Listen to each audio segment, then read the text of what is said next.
faut savoir qu'au niveau de l'OFOR, nous avons une amicale des femmes déjà. Donc les femmes sont organisées au niveau de l'OFOR. Et c'est l'occasion aussi de leur rendre hommage, parce que souvent, ils portent quand même des actions très positives pour le milieu rural.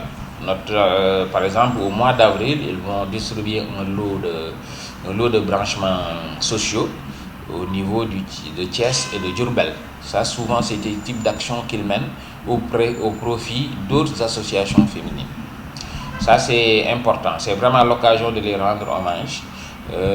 Nous avons aussi au niveau de l'OFOR une cellule genre, voilà, qui s'occupe de vérifier de la mixité de l'effectif, de l'égalité des salaires et au niveau du recrutement aussi, parfois, de pouvoir s'assurer que ces recrutements vont se faire dans le sens d'améliorer la mixité.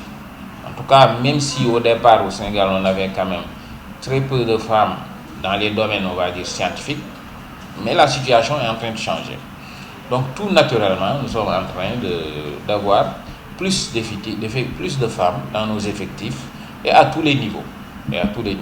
Ça, donc vraiment, il y a une amicale et une cellule genre qui s'occupe des droits des femmes au niveau de l'OFOR. Je tiens aussi à le dire que une amicale existe aussi au niveau du ministère de l'hydraulique et de l'assainissement et qui coiffe quasiment toutes les autres structures qui dépendent du ministère.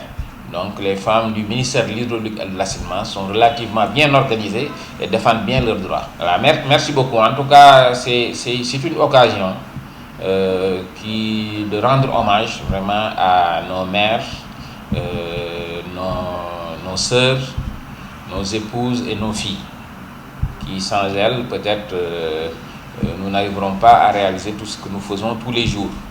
Voilà, donc, et ça nous donne plus de motivation pour accomplir tous les projets que nous a confiés l'État, pour améliorer les services d'eau potable en milieu rural, dont les premières bénéficiaires seront les femmes.